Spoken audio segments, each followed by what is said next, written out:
Gospel, the one we have just read, at the end of John's Gospel. And as William Barclay, the New Testament commentarist, says that whoever wrote this obviously certainly knew about fishing. It was customary there on the Lake of Galilee to go fishing at night. It was the best time to go fishing. And one would go into the sea, or wading in, or on one of his little boats, on his rafts or whatever, and he would be casting his net. And frequently there'd be one who'd be on the shore, so the other one who'd waded into the sea, or he was on his little boat, wouldn't be too far in. Here it says 100 yards.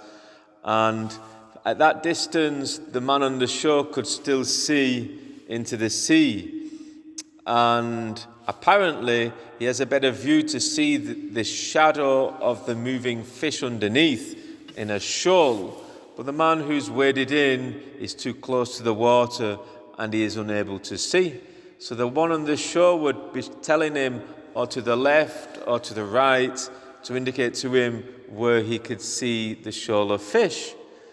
And then, obviously, aided and guided by the man on the shore, the man with the net would be more fruitful in his casting. Well, that is exactly what we see here, and it happened after a full night of fishing. They came back fruitless. It's something of the story of Jesus, no, where he lets his disciples fail on their own efforts, and then Jesus comes and intervenes.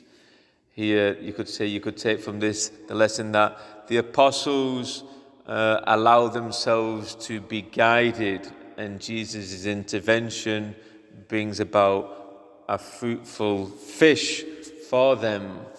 And there is a detail here, however, which is kind of curious. Jesus says, "Throw to starboard," which means to the right-hand side of the boat. The boat is coming into land. And to throw to the right-hand side, you would have to be a left-handed man to throw in the right direction.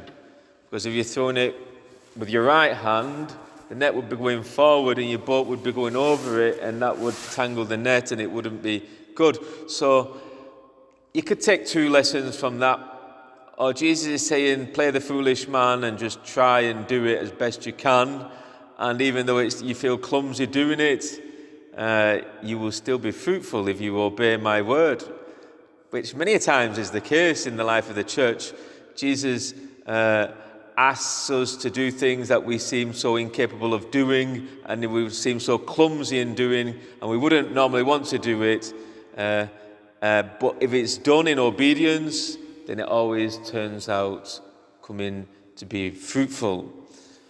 And the other interpretation is that generally the men are right-handed. That is the most common anyway. So the majority, if not all of them, would have been right-handed. However, there could well have been one in the boat who was left-handed. Now they say that Peter was left-handed.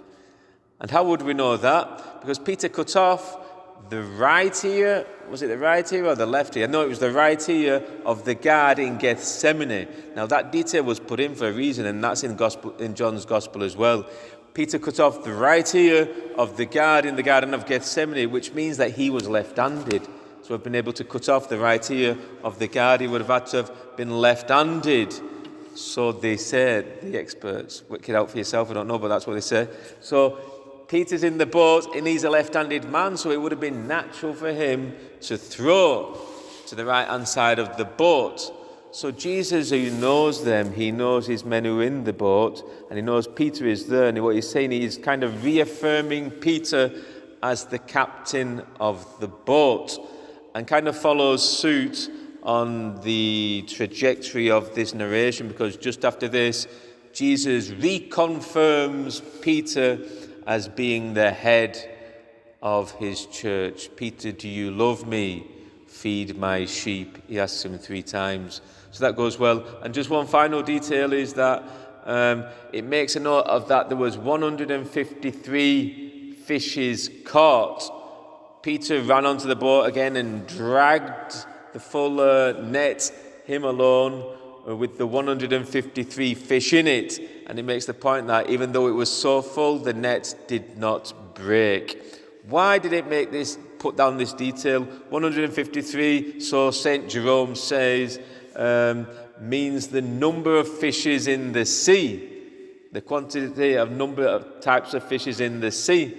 And so it has a symbolical meaning of the fish that the church is called to go out and catch, represents all the nations. 153 is representative of the universality of humanity, of all the nations. And the net didn't break, which means that the church has sufficient space within it to accommodate all men of all nations.